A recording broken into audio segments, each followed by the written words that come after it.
Welcome to the show. Today, we're tackling a question almost every traveler asks at some point.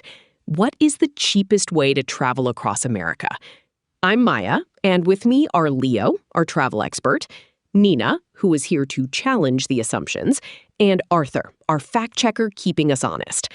We'll look at the real trade-offs between buses, trains, ride shares, flights, and even road trips.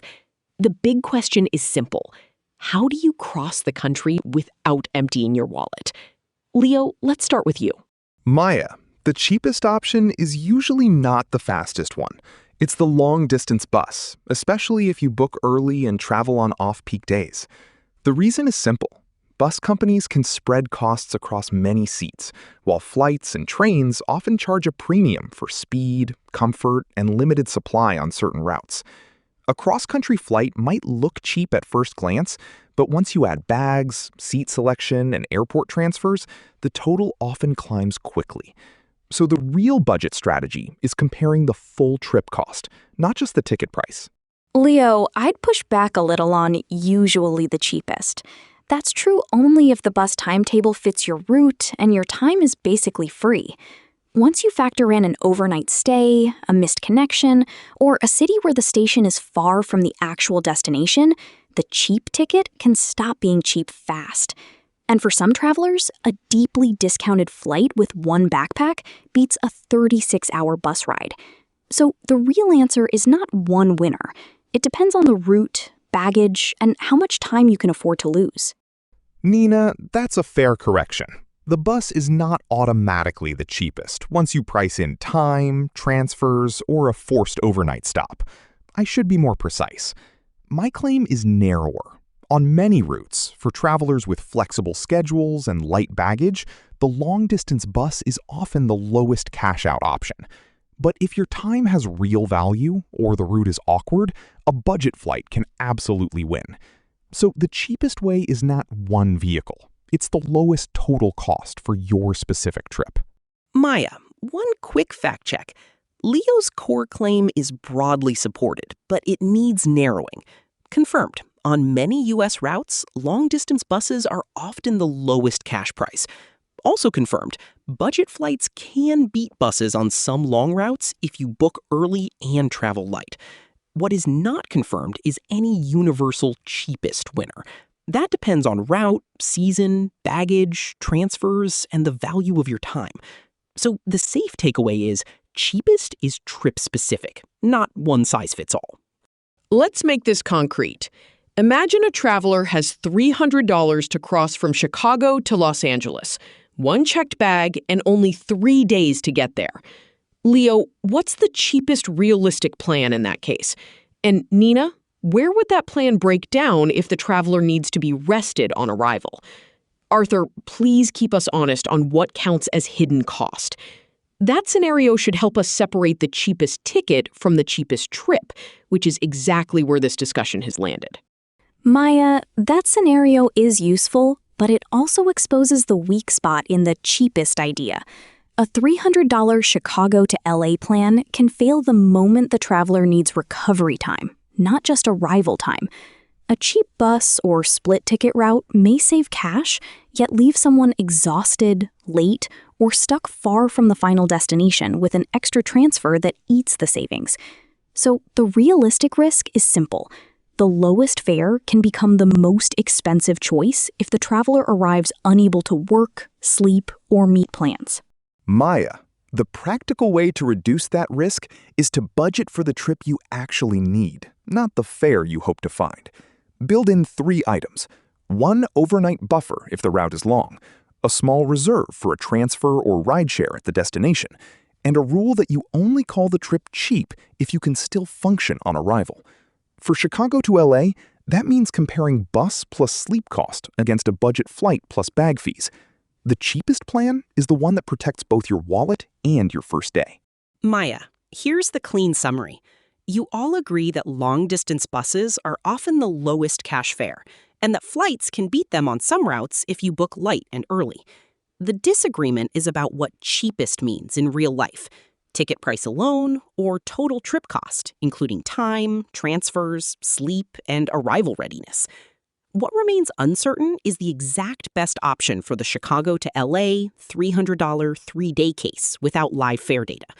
Next, we should compare concrete bus, budget flight, and possible transfer costs side by side.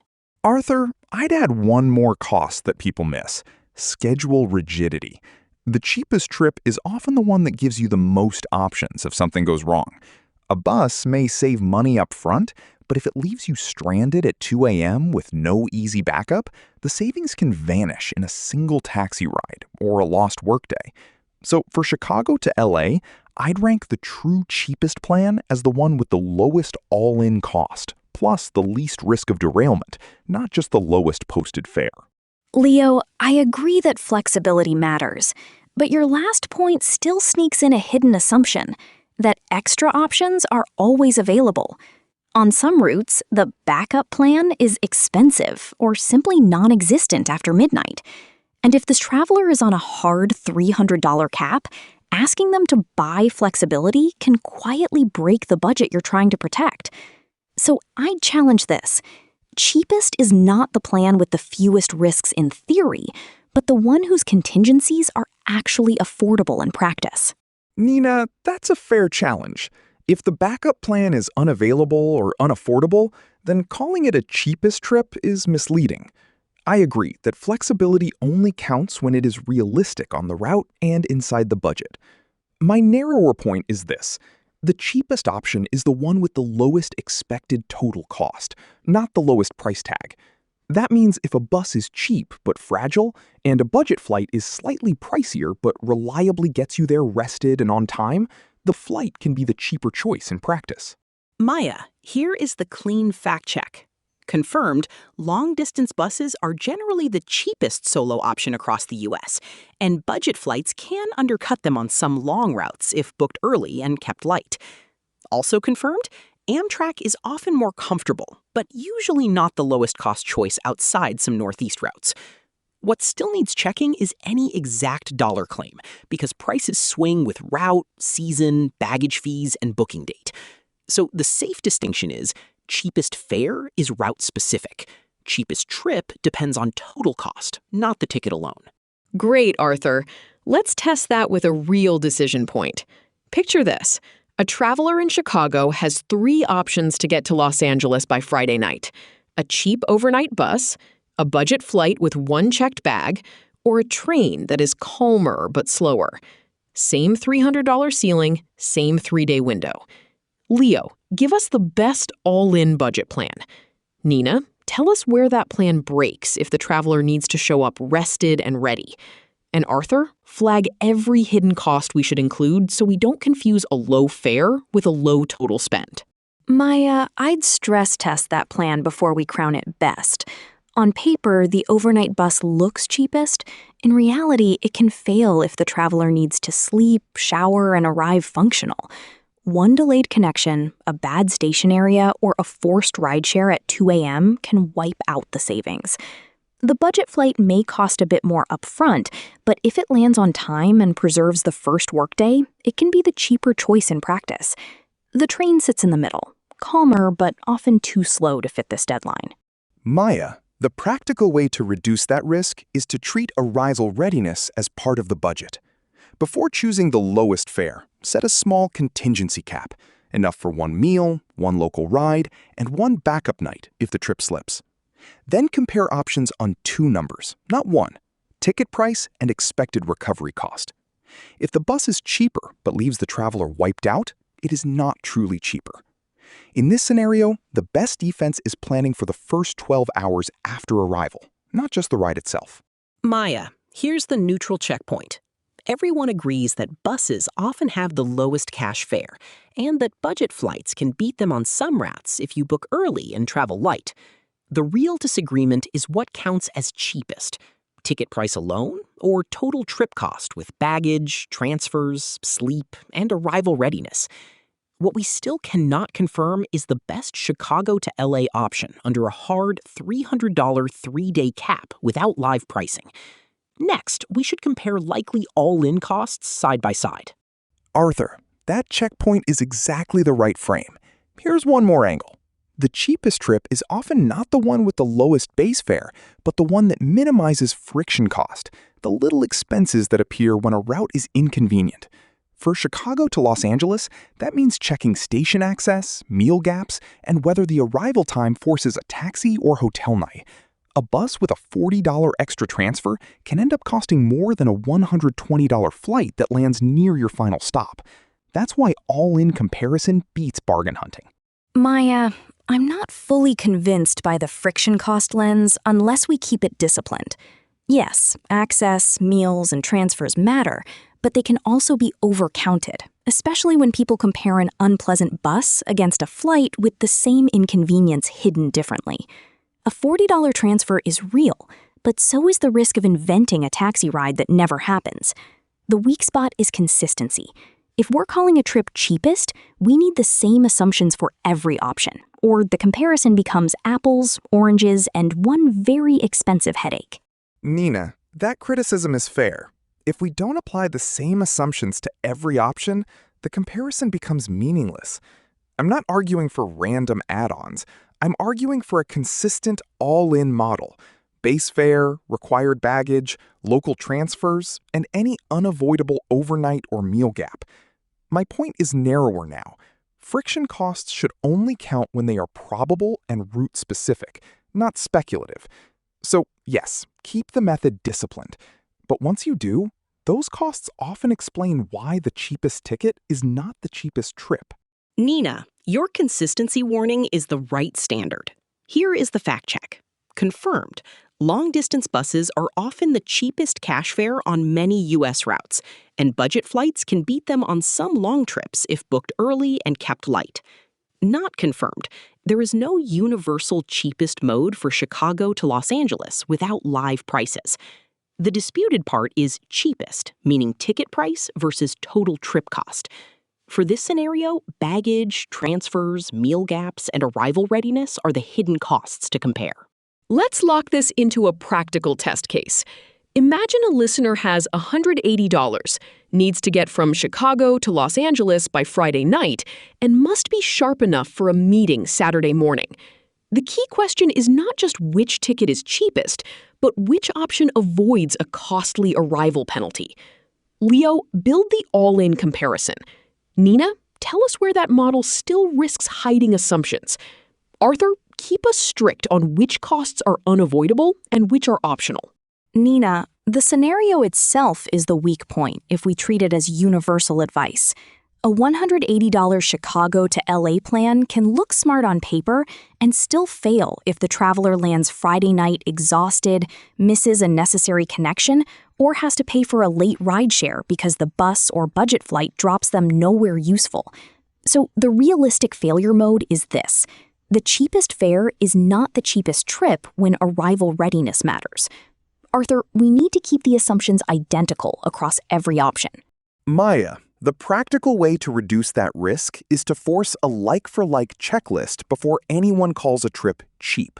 Compare every option on the same 5 items: fare, baggage, local transfer, 1 meal gap, and 1 backup night or ride if the schedule slips.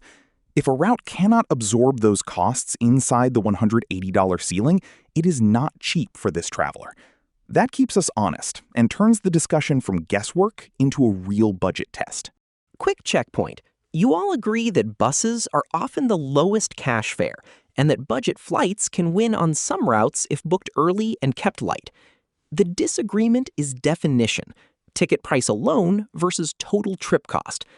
What is still unconfirmed is the best Chicago to LA choice under a hard $180 cap without live fares.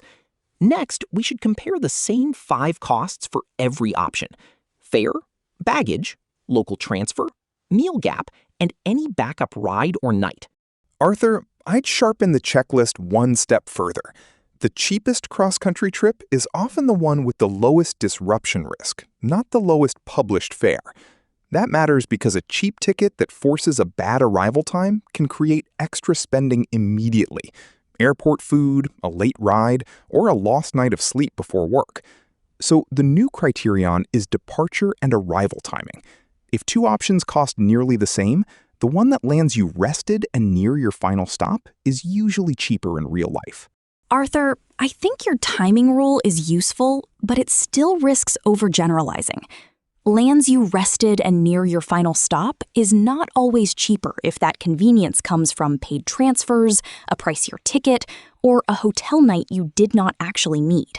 The weak spot is that you are treating disruption risk as if it always converts into cash. Sometimes it doesn't. So the real test is not just timing, but whether the timing penalty is unavoidable and measurable within the same budget rules for every option.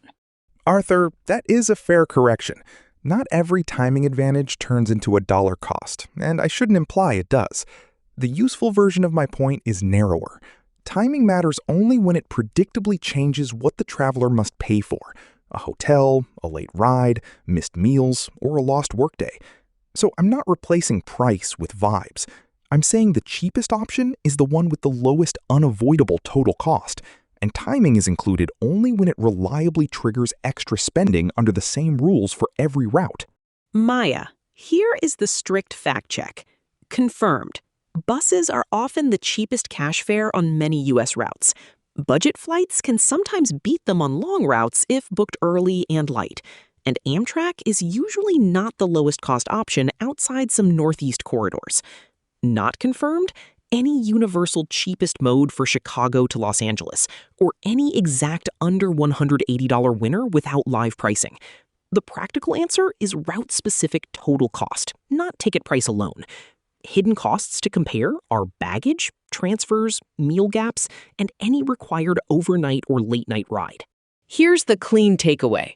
Across America, the cheapest trip is usually a long-distance bus on cash fare alone. But the cheapest real trip depends on total cost: baggage, transfers, meals, and whether the traveler arrives rested and ready. Leo argued for an all-in model. Nina rightly warned against overcounting convenience. And Arthur kept us honest on what is confirmed versus route-specific. The remaining disagreement is simple: price tag versus true trip cost. The practical rule is to compare only unavoidable costs under the same assumptions. Thank you all for a sharp, grounded discussion. That's our show.